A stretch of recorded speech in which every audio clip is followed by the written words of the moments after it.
Olá, gente. Eu sou o Douglas e hoje vamos falar sobre função afim e o comportamento gráfico dessa função, tá? E como a gente pode fazer para prever alguns comportamentos dessas funções, mesmo sem fazer nenhum tipo de cálculo, beleza? Apenas com algumas análises a partir da própria função. Ó, então gráficos de funções afim. Primeiro, então, vamos relembrar o que significa função afim, tá? Então, eu trago aqui uma definição para vocês. Então, a função afim, ela é caracterizada por uma função do primeiro grau, tá? Então, né, resumidamente, uma função afim é a mesma coisa de uma função do primeiro grau. A única coisa que vai mudar é a nomenclatura mesmo, é o nome, tudo bem? Mas se vocês ouvirem falar função afim, já lembrem de função do primeiro grau. E aqui eu trago alguns exemplos para vocês. Então, ó, o primeiro exemplo eu chamo uma função f de x, lembrando que uma função é sempre que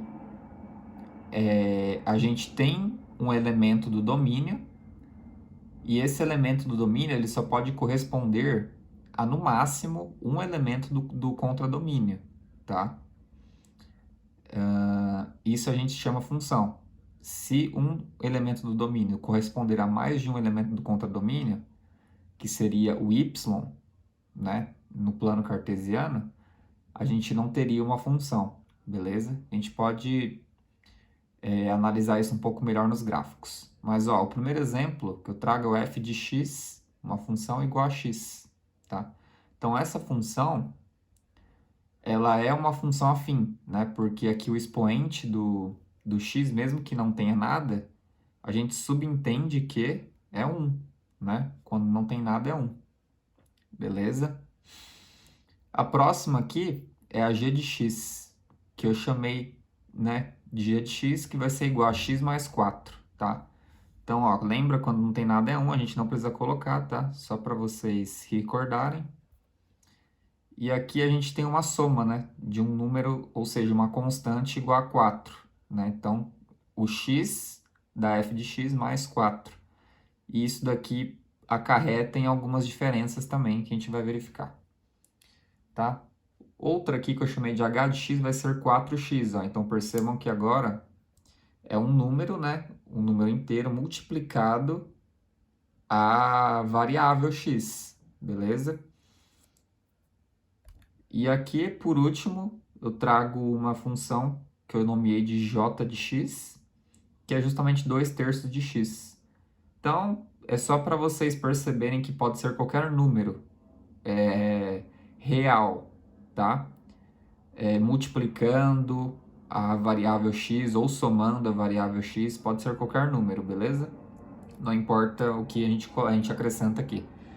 Lembrando que cada mudança que a gente faz, há uma diferença, né, no resultado dessa função, né, no gráfico dessa função. Então vamos lá para o nosso estudo do gráfico, né, da primeira função. Então eu coloquei aqui para vocês, ó. Então a primeira função que a gente vai analisar é a f de x igual a x, beleza? Então, ó, eu já adiantei para o vídeo não ficar muito longo e eu já desenhei essa função, tá? Então a função f de x igual a x, ela tem essa cara aqui, tá?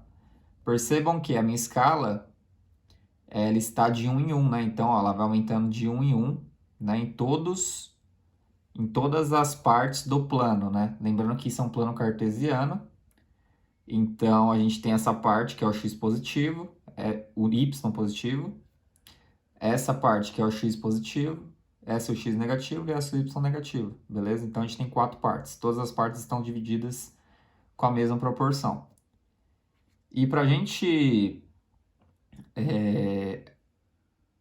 conseguir desenhar este gráfico sem dificuldade, a gente tem algumas formas, né?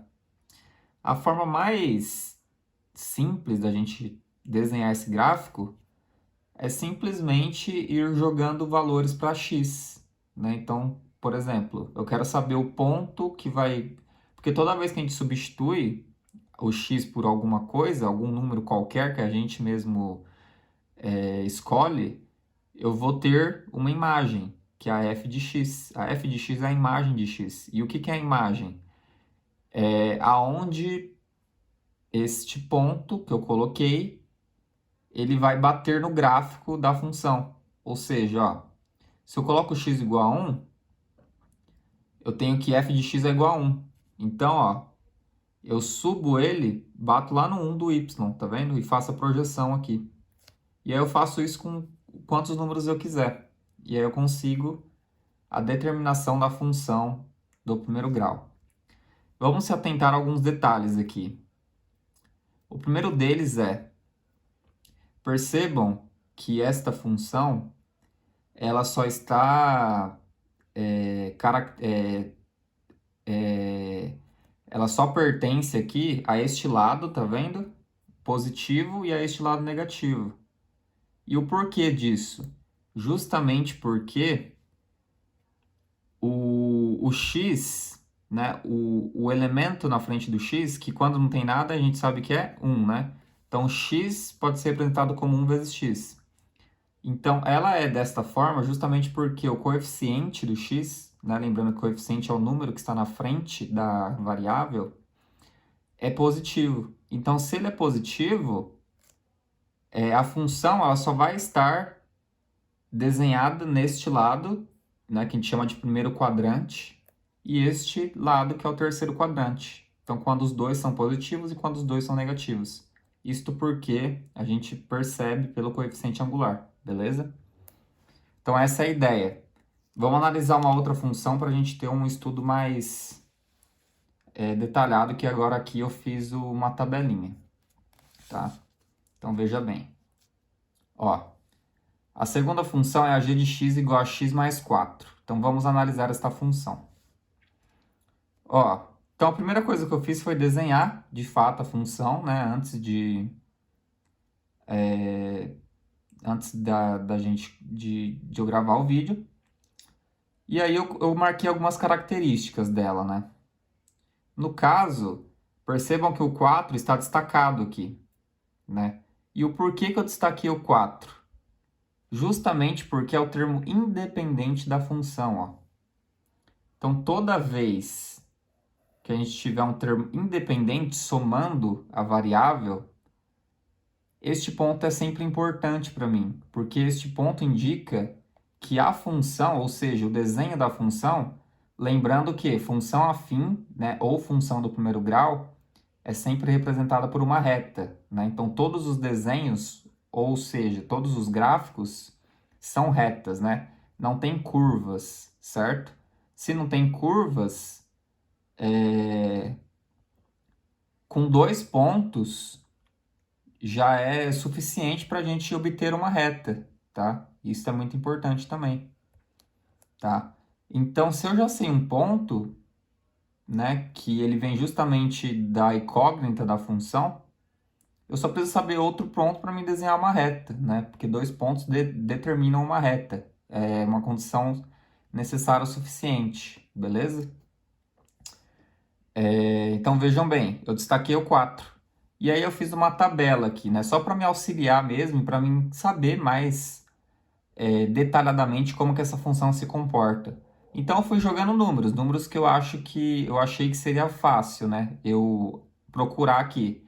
Porque não adianta a gente jogar um número grande aqui, né, no x, lembrando que a gente é sempre viável jogar números no x, né? Porque o y, né, aqui no caso é g de x, mas g de x é igual a y, tá, gente? Isso daqui é sempre igual a y. Então tudo que estiver em função de x a gente pode chamar de y, né? É comum isso acontecer. Beleza? Até porque o plano cartesiano ele está definido como x e y, né? Então g de x ele é o próprio y, beleza? Só uma forma diferente de escrever. Então, aqui eu sempre vou jogando valores para x porque é ele que está variando aqui, ele que é dependente, independente, quer dizer, beleza? X é independente. Eu posso ir jogando qualquer número aqui e o y vai mudando de acordo com o número que eu jogo no x. Então eu coloquei o x igual a 0, né? E quando eu substituo no lugar do x, eu coloco 0, o que sobra? 4. Então, o g de x ou o y vai ser 4. E aí eu marquei o 4 lá já. Eu já tinha previsto isso, né? E aí eu precisaria só de mais um ponto para mim determinar a função. Mas eu calculei mais 2 para efeito de saber tanto do lado direito quanto do lado esquerdo, do lado positivo quanto do lado negativo, só para mim ter uma noção melhor, né? Mas não precisaria, tá? E eu chamei, né, coloquei aqui, defini o x igual a 1. No lugar do x eu coloco 1, ficaria 1 mais 4, eu obteria 5, né? E aí, ó, eu vou lá no x igual a 1, ó. X igual a 1 está aqui. Eu subo lá no 5 do y e marco um ponto, ó. Foi exatamente o ponto que eu marquei. Beleza? E deixo esse ponto marcadinho. Já era o suficiente para me traçar uma reta. Então, eu poderia pegar a régua e traçar a reta aqui. Já conseguiria a função do gráfico. Beleza? Essa é outra estratégia também. Vamos ver outras funções.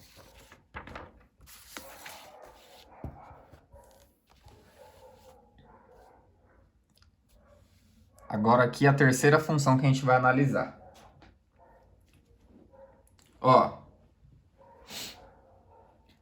esta função aqui, ela é dada por h de x igual a menos x mais 1, beleza? Então, né, a partir do que eu expliquei na outra função, lembra sempre que tem um termo independente, no caso aqui seria o mais 1, né? Esse termo, ele já me diz, né, ele já antecipa para mim que um ponto dessa reta vai estar exatamente no y igual a 1.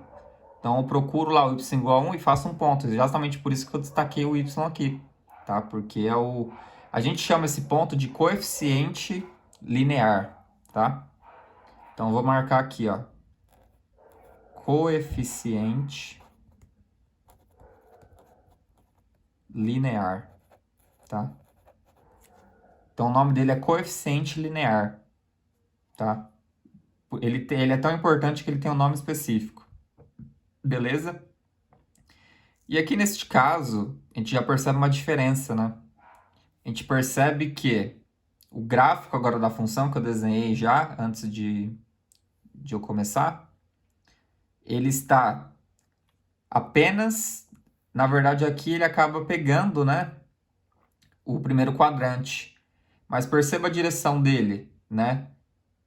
Tá inclinado para outra direção. Lembra no exemplo anterior, né, no primeiro exemplo que a gente fez o f de x igual a x? Estava assim, né? Com a diagonal para a direita. Quando a gente tem uma função que a diagonal está para a esquerda, isso nos leva a pensar que o coeficiente que está na frente do x é negativo. E é justamente o que acontece aqui, ó. Tá vendo? Menos x, né? Quando não tem nada, a gente sabe que é 1, né? Então, coeficiente, que a gente chama de coeficiente angular, vou colocar aqui também, ó. Coeficiente angular. Eu vou gravar outro vídeo explicando, tá? E como a gente acha esse coeficiente angular, beleza? Mas por enquanto aqui vamos focar no gráfico. Ó, então a gente tem o coeficiente angular, que é sempre o que está acompanhado da variável, e o linear, que é o termo independente.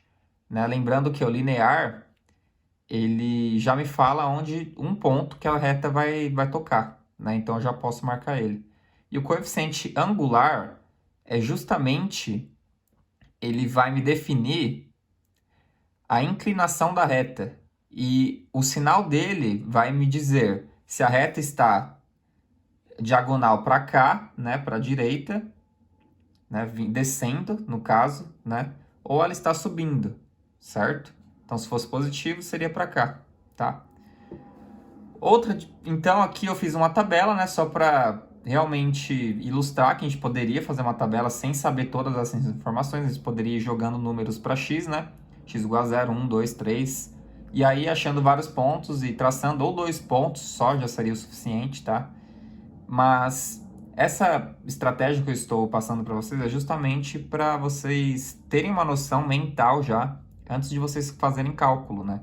Vocês baterem o olho numa função e já perceberem o comportamento dela, beleza? Essa é a ideia aqui. tá? Então, vamos para a próxima função.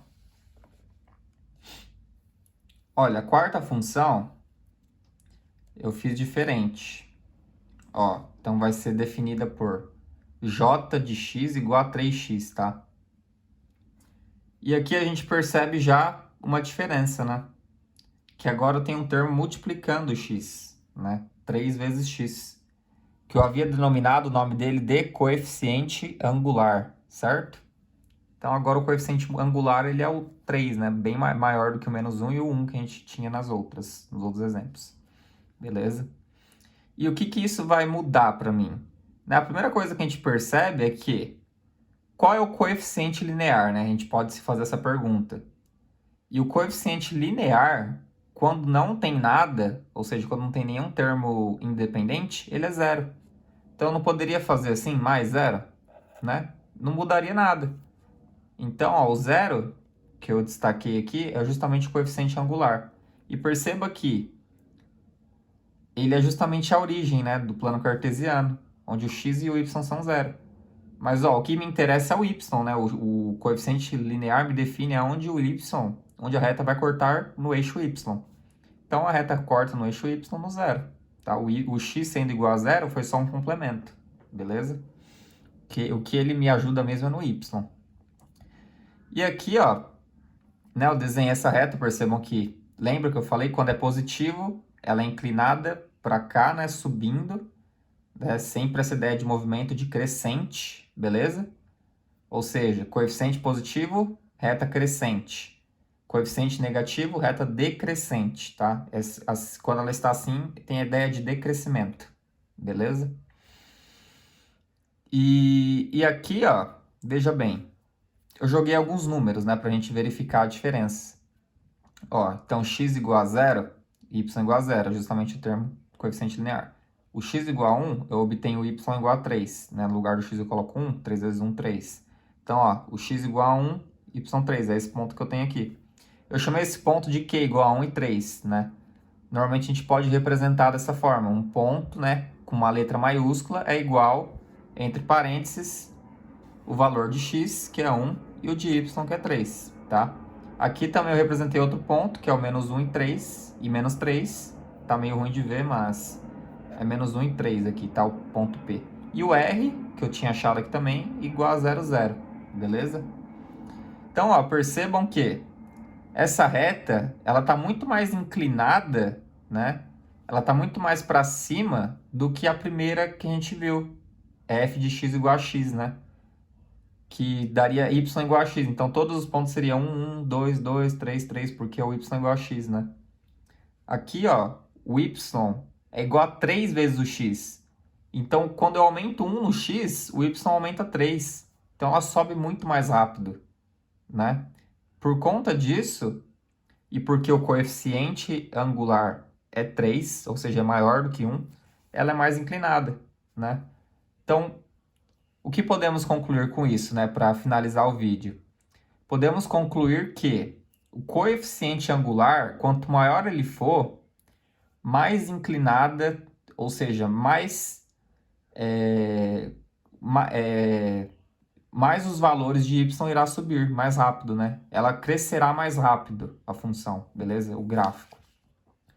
Quanto maior for, mais rápido a função cresce.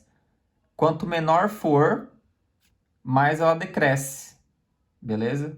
Sendo que coeficiente angular positivo é inclinado assim, negativo assim, né? E o coeficiente linear justamente me define onde ela corta no y, beleza? Então essas informações que eu gostaria de passar para vocês. Agradeço a atenção de todos e até mais.